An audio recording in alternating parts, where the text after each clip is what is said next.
Bienvenidos a este especial de noticias en France 24. Soy Raúl Blanco, un gusto saludarlos. Hoy vamos a analizar la situación política y social en Venezuela, que durante todo este 2019 ha estado en el centro de muchas discusiones internacionales, desde nuestra región hasta Europa. Uno de los puntos principales y uno de los actores de la crisis venezolana ha sido la oposición, que empezó fuerte y consolidada con la llegada del diputado Juan Guaidó a la presidencia del Parlamento, pero luego a lo largo de este año se ha desdibujado y también perdido la fuerza con la que inició. Para analizar cómo ha sido este año en Venezuela, me acompaña en el estudio Víctor de Currea Lugo.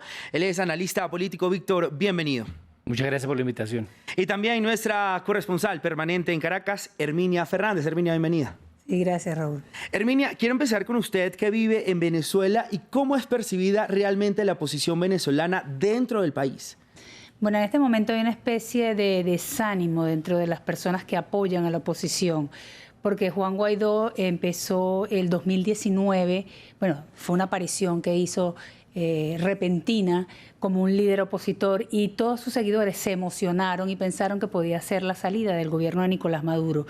De hecho, fue la promesa que les hizo Juan Guaidó, y a este momento, casi un año después, no hay ningún resultado. También hay algunas denuncias de corrupción dentro de la misma oposición y denuncias de corrupción con todo lo que ha sido el proceso de la ayuda humanitaria que manejó la oposición. Pero vamos a ver una historia que la hice en Caracas para que conozcan un poco, de manera más concreta, qué es lo que está pasando en la actualidad con la oposición.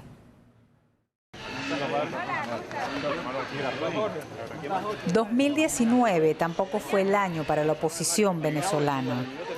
Denuncias de corrupción y la baja de popularidad del líder opositor Juan Guaidó, autoproclamado como presidente interino y reconocido por más de 50 países, han logrado perder la confianza de sus seguidores. El bloque opositor se está viendo forzado a cambiar la estrategia. Lo más importante, y lo importante es rectificarlo. Los errores cometidos lo estamos haciendo con la construcción de la Agenda de Lucha 2020. Hemos reunido ya más con 9 sectores importantes del país. Creo que es parte importante. El mensaje sigue siendo: hay que unificar los sectores. No es para menos que el escepticismo esté presente en los seguidores opositores. 10 diputados de la oposición fueron suspendidos de sus funciones por recibir dinero de parte de empresarios chavistas ligados al programa de alimentos subsidiados por el gobierno socialista. También se le suma el desencanto colectivo que Nicolás Maduro sigue en el poder. Yo podría decir es que hemos perdido, pues, digamos, la fe del pueblo en este momento, porque pasó un largo año en el que lamentablemente no hemos podido todavía lograr el objetivo.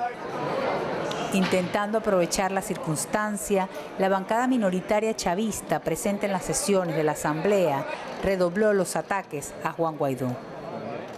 Lo que ocurre en la oposición venezolana, que se expresa en esta mayoría del Parlamento Nacional, es lo que ocurre entre las bandas de malhechores cuando asaltan un banco y no se han puesto de acuerdo en la repartición del botín. Después que el asalto tiene éxito, los malhechores entonces, al no haberse puesto de acuerdo en la repartición del botín, comienzan a dispararse unos contra otros. El mayor reto que tiene ahora por delante Juan Guaidó es reelegirse como presidente de la Asamblea Nacional el 5 de enero. Para ello, debe recuperar un suelo político lesionado y sortear el intento del gobierno de Nicolás Maduro de querer restarle votos con las inhabilitaciones de más de 30 parlamentarios. Seguimos con nuestro análisis en el estudio de qué ha pasado en Venezuela. Voy ahora con Víctor de Currea. Víctor, ¿qué ha pasado? ¿Qué pasó con Juan Guaidó de pasar reconocido a nivel mundial por varios países a la figura que es ahora? Precisamente en que era una figura. El problema es qué contenido tiene. La primera cosa es que no era tan conocido en el espectro, en la calle venezolana como creemos, lo primero. Lo segundo, que muy temprano tuvo un gran traspiés, que fue en enero de este año, con el escándalo de la acción humanitaria, la ayuda humanitaria, que finalmente eran unos camiones con tornillos y con cosas que no era precisamente ni alimentos, ni ropa, ni medicamentos, dentro de un manejo mediático muy elevado. Entonces, la apuesta parece que fue mediática, una apuesta a los medios, una apuesta al maquillaje, a la puesta en escena, pero no a la realidad política. Yo recuerdo estar en abril de este año, cuando cuando se hicieron las marchas. Entonces sale Guaidó a decir, paralizamos la ciudad de Caracas en 350 puntos. Hombre, en Altamira no había más de 500 personas. Entonces hay una incapacidad de movilizar. Y hay una cosa, es que tú no puedes andar prometiendo cosas que no puedes cumplir. Entonces Tardis, el gobierno cae el 2 de enero, no, ahora cae el 23 de enero, no, ahora el 7 de febrero, ahora el 23 de febrero. Hombre, se vuelve una cancioncilla como la del pastorcito mentiroso que termina por desgastar. Pero el problema central es que, primero, que hay oposiciones, es decir, yo no diría que hay una única oposición en Venezuela. Y segundo, que los nombres que han hecho carrera en esa oposición, Machado, Capriles, Leopoldo, Guaidó, han tenido un desgaste que no logran articular. Y creo, para terminar, que no logran articular porque no tienen una propuesta concreta de país. Es decir, el chavismo y el antichavismo pecan de lo mismo, y es hacerle una oferta con consignas, con eslogan a un país. Y una oferta a un país no se hace con eslogan, se hace con propuestas políticas. Y yo siento en eso un vacío, sobre todo en términos de económicamente, cómo se hace para que Venezuela salga de la crisis. ¿Qué Venezuela queremos en 10 años? ¿Qué medidas económicas hay que tomar para que en 10 años tengamos otra Venezuela? Esa es la pregunta central. Herminio, usted que vive en Venezuela, ¿la oposición realmente ha perdido la calle? Sí, lo que pasa es que son muchos años, contemos incluso la época de Hugo Chávez, de la oposición en la calle, serían 20 años en la calle, sin ningún resultado. Le pasó a Juan Guaidó, al principio volvió a animar a las personas, a sus seguidores, volvieron a salir a la calle a protestar, pero no hay ningún resultado. Entonces ya la gente, y también cuando salen, son la Guardia Nacional, atenta contra los manifestantes, son reprimidos. Entonces la gente dice, no le consigo ningún resultado a salir a manifestar, prefiero quedarme en mi casa, prefiero que las acciones vengan de afuera. Ya el venezolano está esperando que sean acciones internacionales las que ayuden a sacar al gobierno de Nicolás Maduro, porque sabes que ellos con su presión en la calle no lo van a lograr. Claro, además está demostrado y es como un desgaste social también. Con esta disminución de la oposición venezolana, Víctor, ¿el gobierno de Nicolás Maduro se empodera cada día más, se atornilla cada día más en el poder? A ver, el problema central está en que el debate se ha planteado en términos de o Guaidó o Maduro. Algunos terminan diciendo ni Guaidó ni Maduro. Yo esta mañana pensaba que la única opción es Guaidó más Maduro. Esto es una metáfora, no quiero decir tiene que ser Guaidó, tiene que ser Maduro como personas.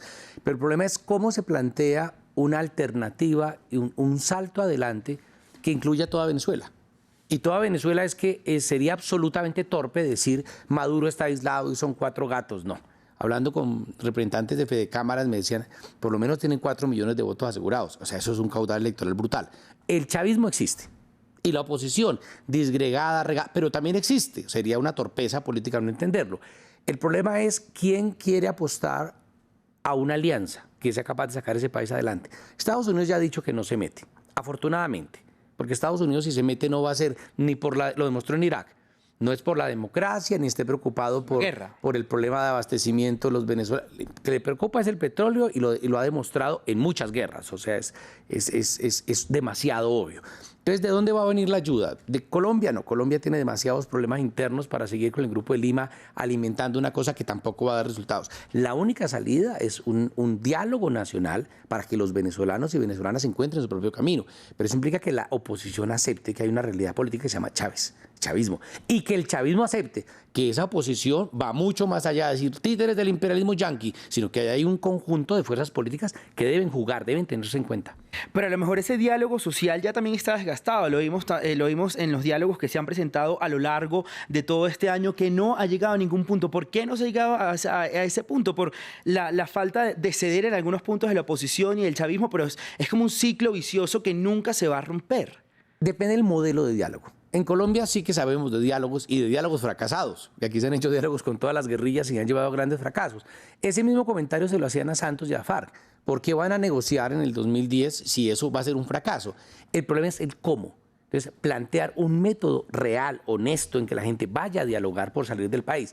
El problema, y lo siento, lo voy a hacer una afirmación especulativa y pido las disculpas, sobre todo por tener 2 venezolanos compartiendo mesa, y es, yo no sé hasta qué punto la agenda individual y mezquina que tenemos las personas prima sobre lo colectivo. Entonces, casi que en Venezuela lo que se impone es un proyecto colectivo que nos permita entonces avanzar como colectivo. Y eso implica negociar, y negociar implica ceder.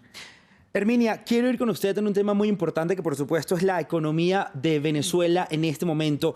¿Está realmente dolarizada la economía? ¿Es algo oficial o es algo por debajo de cuerdas que el gobierno a lo mejor se hace la vista gorda lo que está pasando? Sí, bueno, te voy a hablar como periodista y como venezolana, ¿no? Que vive el día a día. Es obvio, los economistas mismos lo dicen y los analistas, que el 50% de las transacciones que se hacen ahorita en Venezuela son con dólares. El gobierno sí dejó abrir esta dolarización sin decir nada, sin hacerlo oficial, pero forma parte de todo este problema que trae de las sanciones económicas y que no tiene, el Estado como tal no tiene dinero. Abrió unas importaciones, las flexibilizó y los empresarios privados están trayendo comida al país y otros artículos al país que antes no existían. Pero todo esto viene a unos precios muy costosos para la población. Podemos decir que hay una burbuja, una parte de la población que sí puede pagar estos insumos, ¿no?, de consumo. Sin embargo, tenemos a una parte de la población que vive de los bolívares, que vive de la hiperinflación y que gana, por ejemplo, los de salario mínimo ganan menos de $7 al mes. Con eso no puedes vivir si tienes la economía dolarizada. También, por ejemplo, los empleados públicos forman parte de estas personas que viven con bolívares. Entonces, hay como una especie de brecha que se ha incrementado más los últimos 4 meses, diría yo.